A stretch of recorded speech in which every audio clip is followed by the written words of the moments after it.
Siempre me ha gustado la ciencia ficción en todas sus formas. Por el poder de sus ideas y por las preguntas que plantea. ¿Qué hay en el universo? ¿Cómo terminará el mundo? ¿La tecnología nos destruirá? Y sobre todo, ¿qué podemos aprender de estas fantásticas historias? ¿Quién dice acción, tú o yo? Tú, venga. Vale, acción. La ciencia ficción mola. ¿Qué es posible? ¿Qué va a suceder? Es como ver el futuro. Así, boom, de golpe. ¡Fiu! La ciencia ficción te muestra todas las posibilidades. A ese punto ya supera la ficción. Es una predicción sobre la humanidad. Haremos cosas que ahora son inimaginables, pero eso fascina. Exacto. Es un género que está pegando fuerte, porque es mucho más divertido que la mayoría de los demás. Es genial, moderno e irresistible. Siempre te preguntas, ¿y si no te lo preguntas, eres tonto? Todo es posible. Ray Bradbury, Arthur Clarke y Robert Heinlein. Con eso me enganché. El concepto del universo es alucinante. Y luego está esa línea entre la ficción y la fantasía. Creo que los monstruos dicen mucho de nosotros mismos. La ciencia ficción es muy especial para mí. Y nos encanta, es adictiva, no la podemos dejar.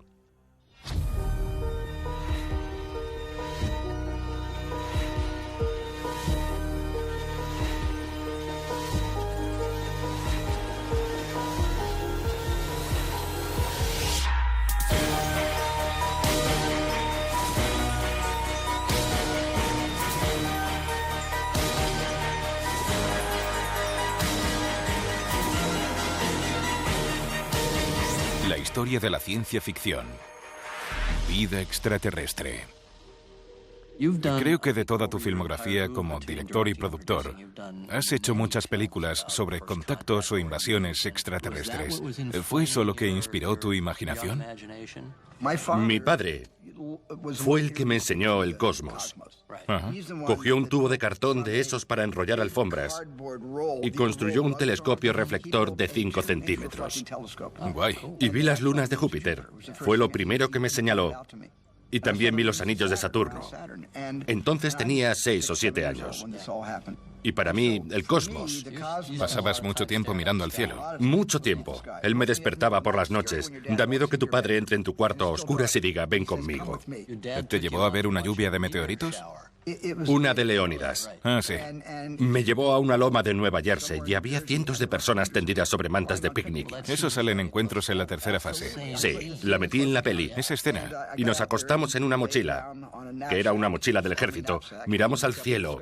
Qué pasada. Y cada 30 segundos un destello de luz cruzaba las alturas. Y me acuerdo de mirar el cielo por la influencia de mi padre y pensar, si alguna vez hago una peli de ciencia ficción, quiero que esos muchachos vengan en paz.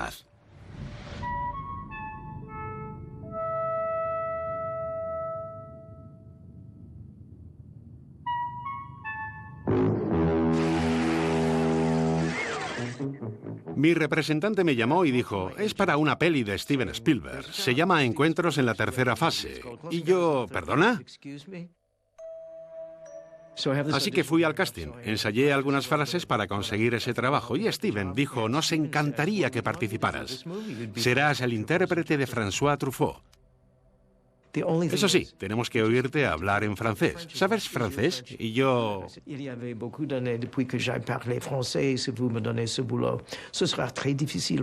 Ninguno sabía francés y dijeron, perfecto, el papel es tuyo. Tu francés es magnífico. Avez-vous passé récemment une rencontre? Have you recently had a close encounter? Une rencontre plutôt inhabituelle? A close encounter with something very unusual. Who are you people? El título original de Encuentros en la tercera fase era Vigilen los cielos. Si eres aficionado a la ciencia ficción, sabrás de dónde viene. Every one of you listening to my voice, tell the world. Tell this to everybody wherever they are. Watch the skies. El título original de Encuentros en la tercera fase hacía referencia a una peli clásica de los 50, El enigma de otro mundo.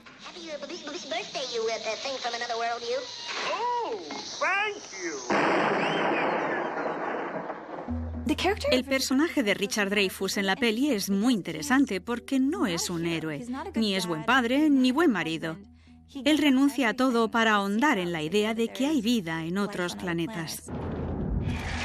Es un tipo muy normal que trabaja para la compañía eléctrica hasta que un día presencia algo inexplicable. Ver un ovni sobre su camión le cambia la vida.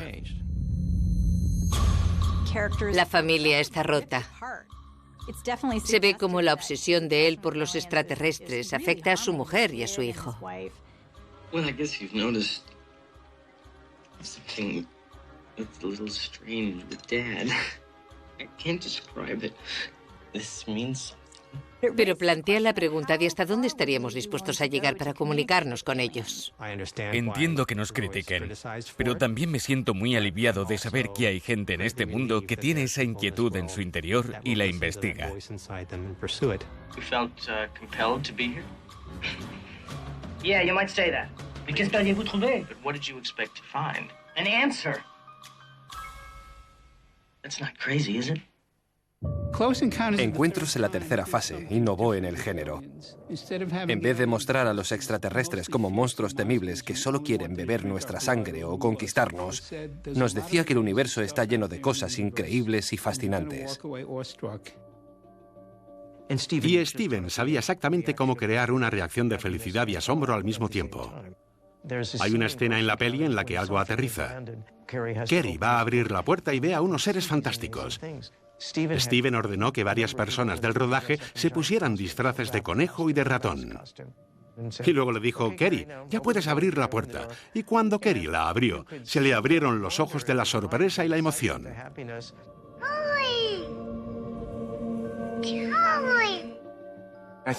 Creo que la ciencia ficción como género siempre ha tenido un mensaje social, político y cultural que generalmente está contenido en las historias que se escriben. No es el mundo normal, pero son las cosas con las que lidiamos en nuestro mundo. Y ese es el patio de recreo en el que juega la ciencia ficción. I've seen it twice. Have you? And cried both times. I think it's a very emotional experience, very beautiful one. I think it's probably the most important film of the last 20 years. Es una peli escrita por un director y guionista que buscaba un sentido a su vida. Es muy introspectivo. Y creo que necesitaba hacer una película que proporcionara alguna respuesta al por qué existimos. En cierto modo, no es solo una peli de extraterrestres. De lo que habla realmente es de nosotros. ¿Cómo nos sentiríamos si vemos una vida diferente a la nuestra? ¿Qué haríamos? ¿Estaríamos dispuestos a hacer lo que hizo Richard Dreyfuss? ¿Somos mejores personas que Roy? ¿O tal vez Roy es una mejor versión de nosotros?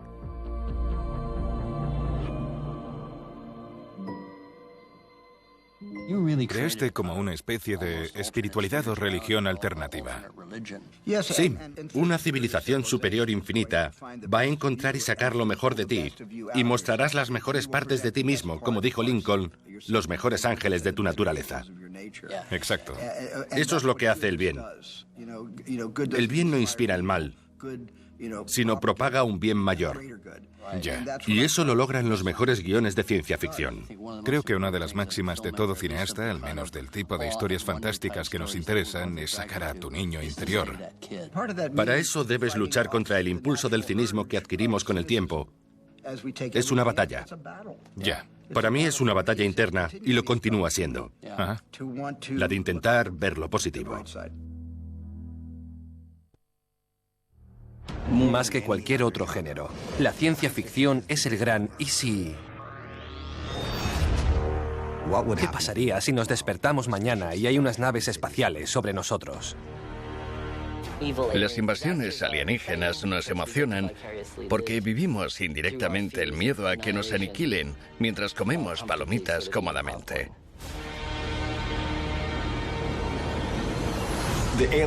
Las películas de invasiones extraterrestres son una metáfora del lado más oscuro del ser humano. Los alienígenas destruyendo nuestro planeta. Somos nosotros mismos destruyendo nuestro planeta. Una de mis historias favoritas es un episodio de La Dimensión Desconocida llamado Para servir al hombre. Llegan alienígenas, los humanos preguntan ¿para qué venís? Y ellos, para serviros. Más tarde los humanos se cuelan en la nave y encuentran un libro. Luego descubren que es un libro de recetas. Creo que usamos a los extraterrestres para retratar nuestros sueños, nuestros deseos, lo que nos gustaría hacer. Lo utilizamos muy a menudo para representar nuestro miedo a lo desconocido y le damos la forma de una invasión alienígena. Independence Day incorporaba todas las cosas con las que yo soñaba de niño. Yo quería aportar a la ciencia un tipo normal, al que no le entusiasmaba que invadieran su planeta.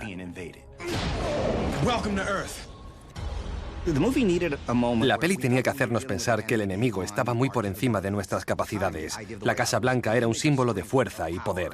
Hoy vamos a hacer la explosión de la Casa Blanca. La explosión de la Casa Blanca siempre fue un tema de debate. La teníamos en el guión y era un elemento visual muy importante en la película. Pero el estudio estaba intranquilo. Me dijeron, Roland, tú eres alemán, no lo entenderías, no puedes volar la Casa Blanca.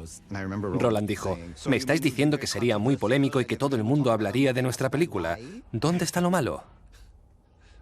Así que sí, apareció en la película.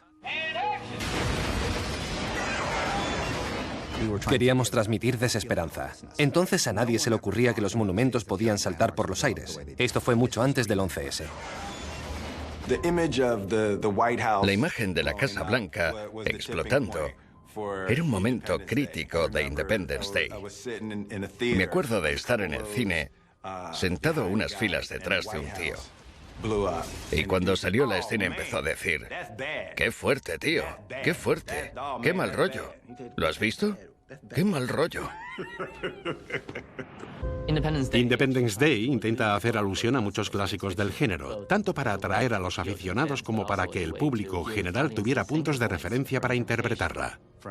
Desde HAL, el ordenador, hasta las esponjas nubes de la nave de encuentros en la tercera fase. También añadimos una frase a Jeff Goldblum cuando escapa de la nave. La sacamos de Jurassic Park.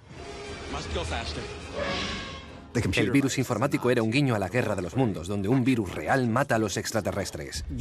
No puedes hacer una película sobre una invasión alienígena sin aludir a la Guerra de los Mundos. Es el padrino de todas las películas de invasiones. This world was being watched closely by intelligences greater than man's, and surely drew their plans against us. Hello, I'm Orson Welles, and I've been quoting from another Welles, no relation, H.G. Wells, the distinguished novelist, historian, prophet, who was also the great master of science fiction. H.G. Wells fue un escritor británico de principios del siglo XX y uno de los primeros novelistas de ciencia ficción. Como renombrado escritor, utilizaba la ciencia ficción para explorar lo que para él eran ideas importantes. Mr. Wells, have you any solution for the very unhappy state of affairs that is facing the world today? It seems to me that many things besides the pound are threatened with collapse. Creo que la Guerra de los Mundos es una historia pensada por Wells para ser una confrontación con nosotros mismos. ¿Qué pasaría si una sociedad o una civilización con tecnología y armas superiores decidiera conquistar otra civilización con tecnología menos avanzada? Esto lo escribía en 1890 y era lo que hacía Gran Bretaña en la India. Lo había hecho por todo el mundo. Les está diciendo, ¿cómo sentís cuando os lo hacen a vosotros? La Guerra de los Mundos es una historia totalmente sobre extraterrestres. Solo hay que mezclar los miedos de antes con los nuevos miedos que se experimentan hoy en día. En 1938, Orson Welles lo aplica a la amenaza del nazismo y la guerra inminente. Something wriggling out of the shadow like a gray snake. Now it's another one and another one and another one. They look like tentacles to me. En los 50 existía la amenaza atómica. Ahora los alienígenas muestran las consecuencias de una destrucción nuclear. Y seguidamente pasamos a La Guerra de los Mundos, de Steven Spielberg, con un tipo de catástrofe posterior al 11 de septiembre. No hubiera hecho La Guerra de los Mundos si no fuera por el 11S.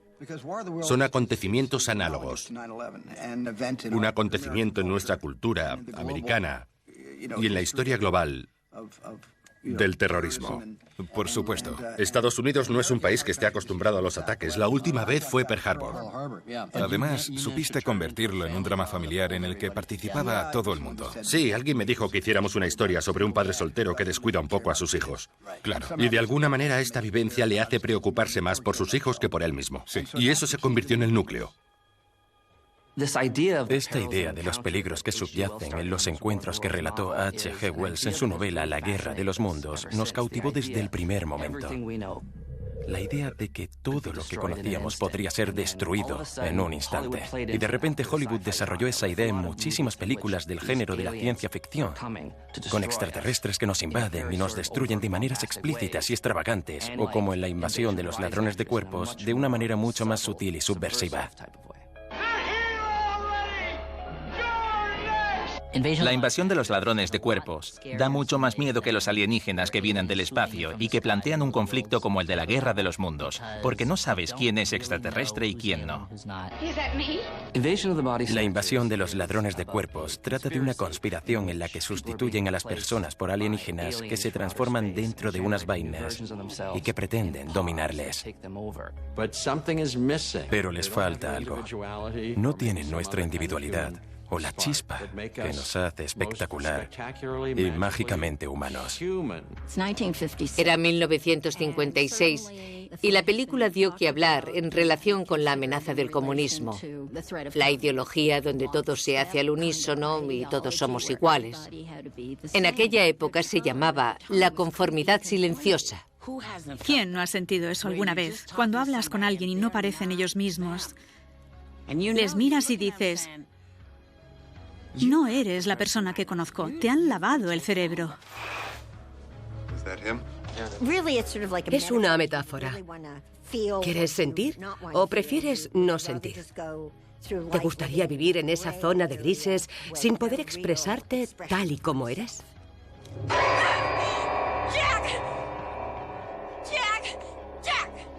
La ciencia ficción nos permite hablar de ese miedo y de esas motivaciones subconscientes sin hacerlo demasiado cercano.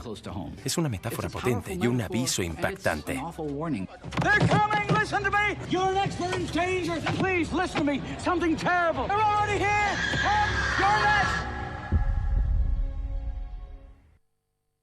¿Aceptas de lleno que los extraterrestres existen? ¿No es algo más como espera y verás? Yo creo que si tomas cualquier análisis estadístico como referencia y si ves a Carl Sagan investigando cuáles son las matemáticas que explican si hay vida en otros planetas, esas mismas estadísticas van a decirte que efectivamente ha habido civilizaciones antiguas y que podría haber vida ahí fuera. Pero también creo que una de las cosas que más nos cuesta ver es que desde nuestra posición en el universo, si de verdad quisiéramos contactar con otros planetas u otras civilizaciones, están demasiado lejos. There is some chance that in the next few decades we will get a signal from some spectacularly distant, spectacularly exotic civilization, and everything on Earth will, as a consequence, change. A Carl Sagan le consumía tanto la idea de que había vida fuera que se sintió obligado a escribir sobre eso en la famosísima historia de Contact. Lo que más le interesaba a Carl era comunicar. Disfrutaba sabiendo cómo las personas, las especies, las tribus y las culturas se comunicaban, porque él se iba a comunicar con las estrellas. La comunicación se convirtió en una de las temáticas más importantes de la ciencia ficción, pero también en uno de sus rompecabezas más importantes. En la Solaris de Stanislaw Lem nos encontramos con el océano sensible. En Star Trek era una nube amorfa. Y en El fin de la infancia de Arthur C. Clarke, la comunicación se dificulta cuando los alienígenas presentan este aspecto. Una de las grandes historias sobre extraterrestres es la de Ted Chiang, La historia de tu vida, que se ha plasmado en una de las mejores películas de los últimos años, La llegada.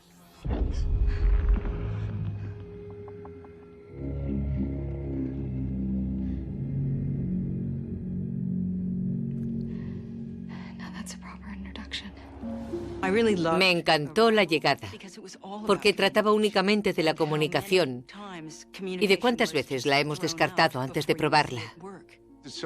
Es muy impresionista, ¿verdad? Un trabajo muy complicado de llevar a la pantalla. Tenía sus retos y han sabido cómo superarlos de una manera muy interesante.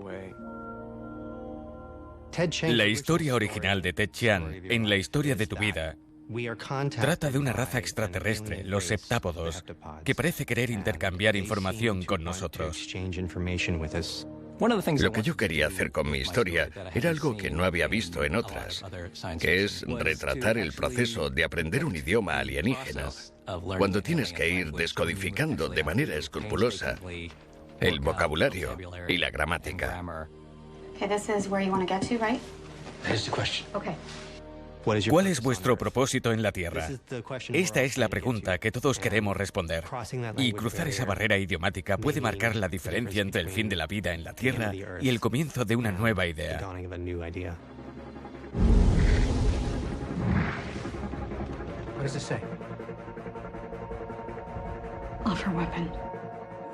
La distinción entre una herramienta y un arma se vuelve crucial.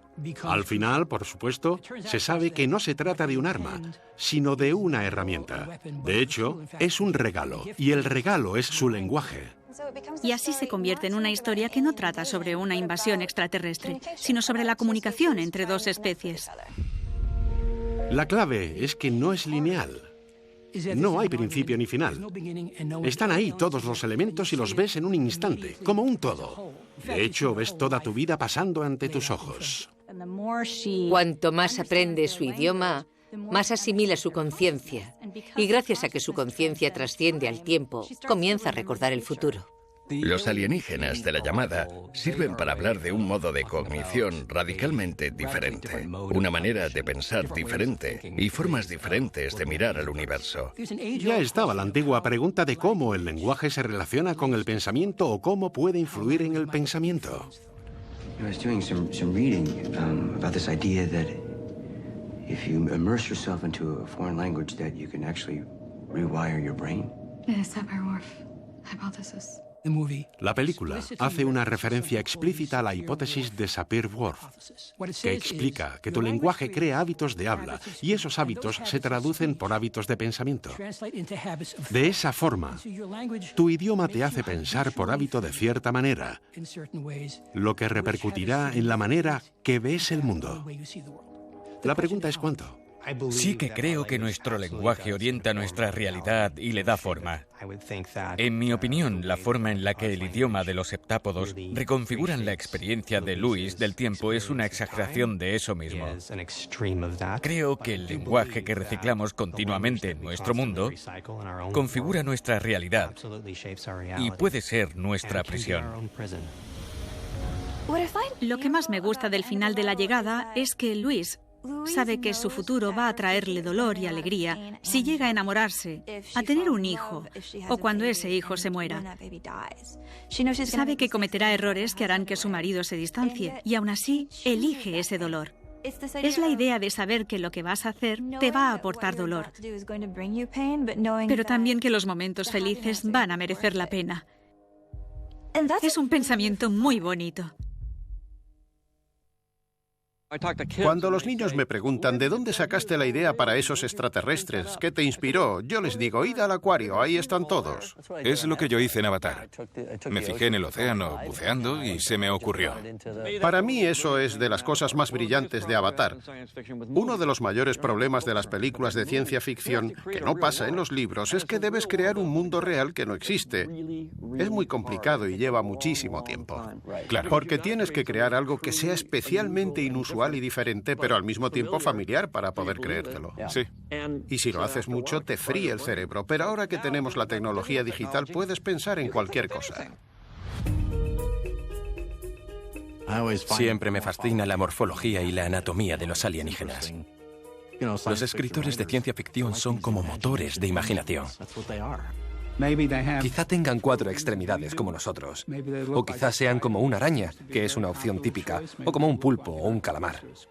Siempre recurren a la naturaleza, pero al inventar una criatura siempre quieres incluir una característica de referencia. ¿De dónde vienen? ¿Qué evoca esta criatura? No se trata solo de biología, sino también de nuestra propia psicología. Ese es nuestro trabajo, dar tangibilidad a las criaturas para suscitar la respuesta deseada, y ya sea sorpresa, alegría, amor o lo que sea. Puedes hacerlos muy simpáticos si pones ojos grandes y frentes enormes, las facciones tiernas que vemos en los humanos modernos. Pero los extraterrestres que nos dan miedo siempre son viscosos y reptilianos, porque buscan esa respuesta revulsiva. En literatura puedes describir algo con términos muy vagos. H.P. Lovecraft diría, le miré la cara y me revolvió el alma, o lo que sea. Pero eso no es una descripción real. Un artista debe hacer eso realidad. Y en mi opinión, creo que el artista que mejor ha sabido definir la importancia del aspecto de una criatura es H.R. Giger, el diseñador del xenomorfo original.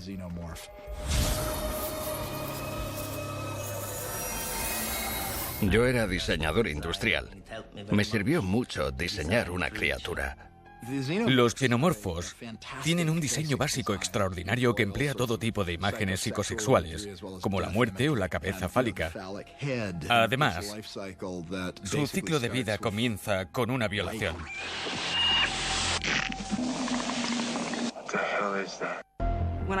La primera vez que conocí a Ridley Scott me enseñó un montón de dibujos. Era un mundo muy siniestro.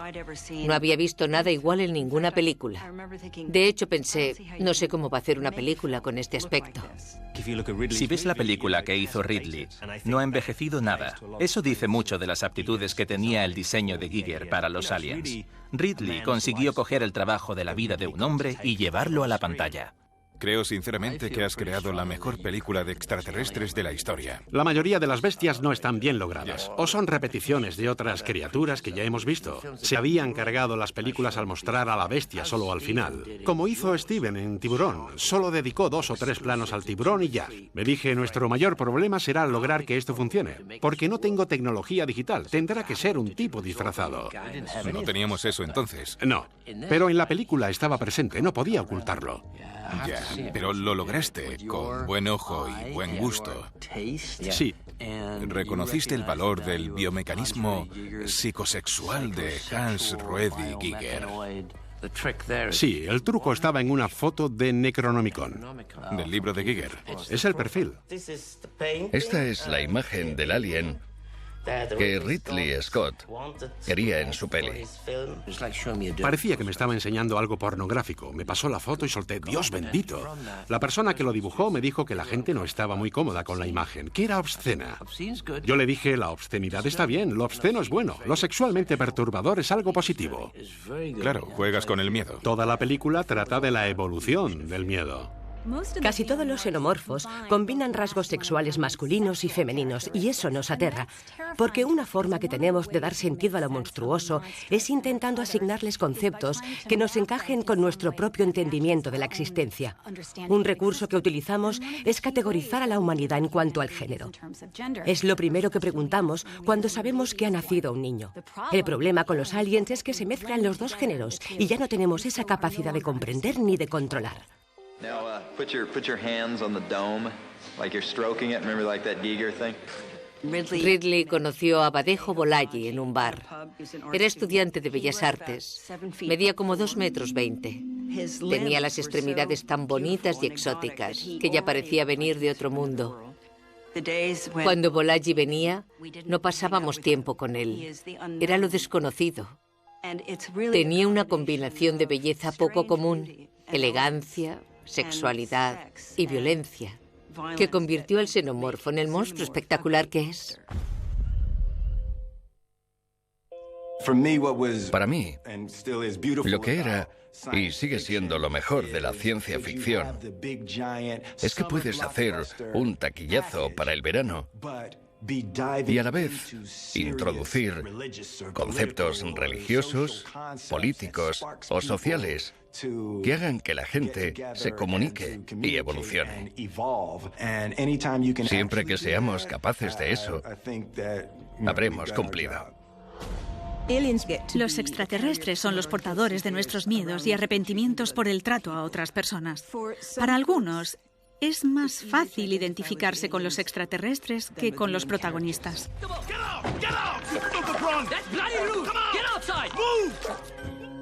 En Distrito 9 aparecen alienígenas que acaban perdidos en la Tierra y se convierten en refugiados. Acaban encima de la ciudad de Johannesburgo, que tiene una larga historia con el apartheid. Está grabada como si fuera un documental, lo cual fue una genialidad.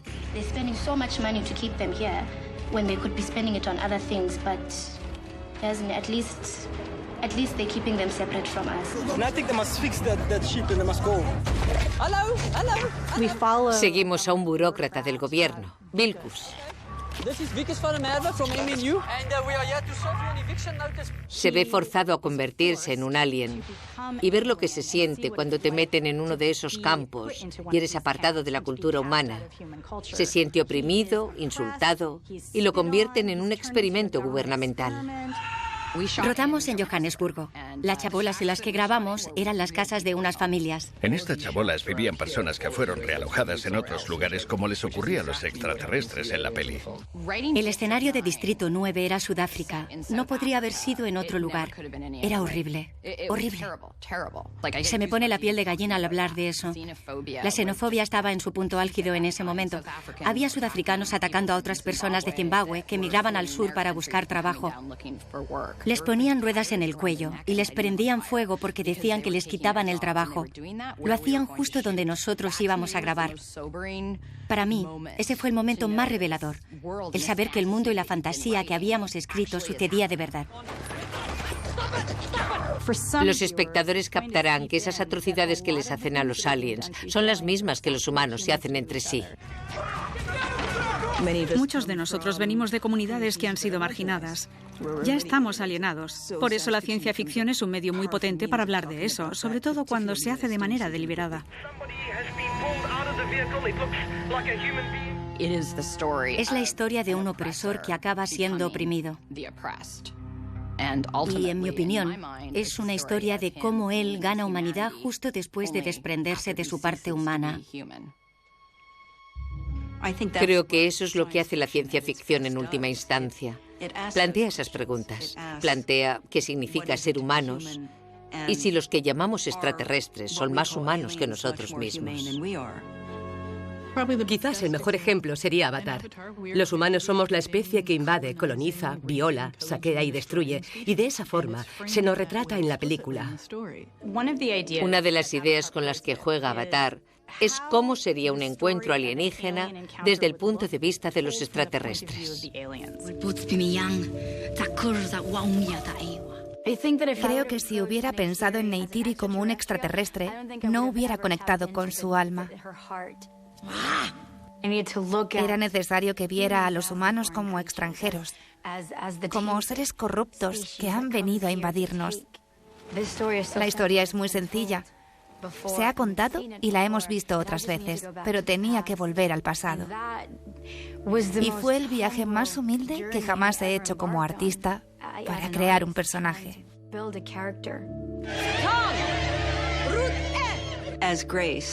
Interpreto a Grace, una humana que disfruta siendo su avatar y viviendo en el planeta como una nave más. Jim Cameron creó Pandora y sus habitantes nativos, los Na'vi, junto a otra serie impresionante de especies. Todos viven en un mundo primitivo que se ve colonizado por una corporación, ni siquiera un país.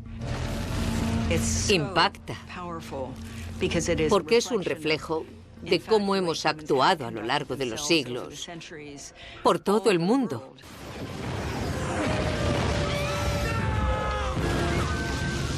Al grabar esa escena, Jim nos pidió que fuéramos más intensos.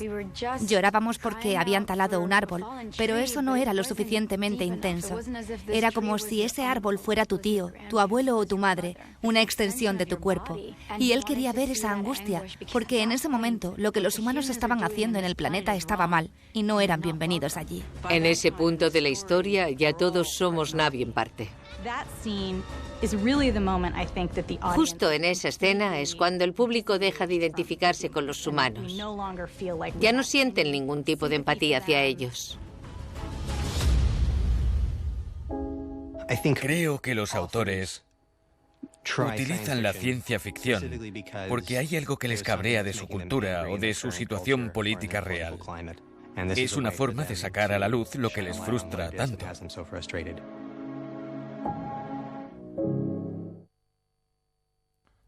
Encuentros en la tercera fase dio paso a ET, que yo la considero más bien como una Encuentros en la tercera fase 2, solo que más personal. Opino igual. Has cogido todas esas temáticas de encuentros cercanos y las has centrado en la vida familiar. E.T. nunca se planteó como una peli sobre un extraterrestre. Era una historia sobre el divorcio de mis padres. Por eso comencé a escribir una historia, no un guión per se. Comencé a escribir una historia sobre lo que se siente cuando tus padres rompen una familia y se mudan a estados distintos. Cuando estaba rodando Encuentros en la tercera fase e hice la escena del alien que sale de la nave nodriza y le hace los signos Kodail a François Truffaut, fue una revelación. Pensé un momento, ¿qué pasaría si ese extraterrestre no volviera a la nave? ¿Y si lo dejaran aquí? ¿O y si se ha perdido y es un náufrago aquí? Claro. ¿Qué pasaría si un niño o una familia que sufre un divorcio tuvieran un gran vacío que llenar y lo llenaran con un nuevo amigo extraterrestre? Exacto. Uno de mis recuerdos más nítidos de una película de extraterrestres es estar viendo E.T., escrita por Melissa Mathison.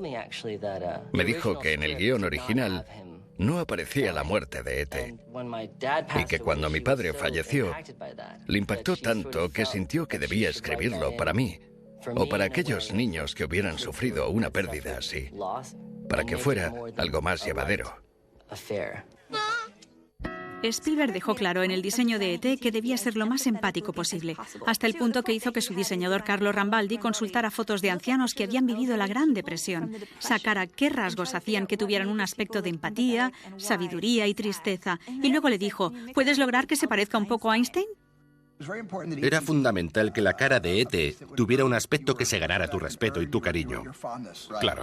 No quería un personaje pequeñito y gracioso que al salir en pantalla todo el público hiciera «Oh». Era lo último que quería. Por eso creo que los cineastas a veces tienen que hacer trampas al representar alienígenas. Deben darles aspecto humano para que nos evoquen esa clase de sentimiento de empatía. Me han contratado porque tengo unos dedos finos y largos. Eso me viene de parte de padre. En un primer momento me cogieron solo para los primeros planos. Crear al comunicador, pasar páginas de un libro, tocar una planta. Y entonces, la primera noche de rodaje, se enamoró de mis manos. Es la única forma que se me ocurre de expresarlo. Creía que la combinación de criatura animatrónica y manos reales era la solución perfecta. El movimiento de las manos era algo que creaba una expectación, te daba algo en lo que centrarte al mirar ese cuerpo tan extraño. Sobre todo te hacía darte cuenta de cómo los seres humanos se podían proyectar en otros seres sin ninguna consecuencia negativa.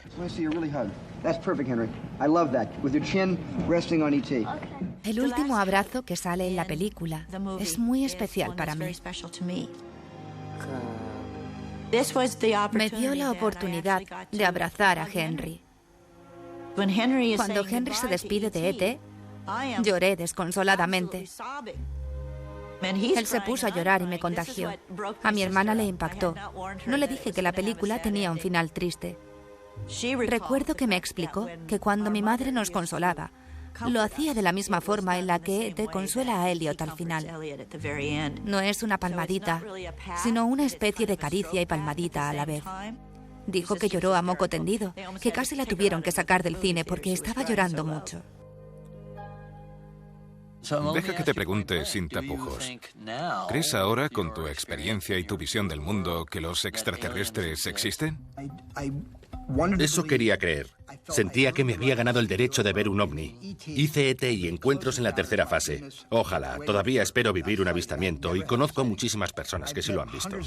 Sabes que quieren alejarse de ti lo máximo posible, porque no quieren reforzar ese mito de que eres el precursor de una invasión alienígena. ¿Conoces el mito, no? Bueno, sí lo he oído, es una locura. Que nos has estado allanando el terreno durante décadas. Mira, no quiero acercarme a un tiburón, pero sí que me gustaría acercarme a un ovni y sin embargo nunca he tenido tenido el placer. Como escritor de ciencia ficción, esto tiene una solución muy sencilla. Antes era un sitio turístico muy de moda. Y luego nunca volvieron. Entre los ovnis, y luego se dieron cuenta de que les sacaban muchas fotos y les prohibieron venir. Bueno, venga, casi lo compro. Como poco me ayuda a creer que los extraterrestres vinieron aquí hace tiempo. Es un buen lugar para dar una vuelta. Gracias, amigo. Gracias a ti. Gracias, Jim.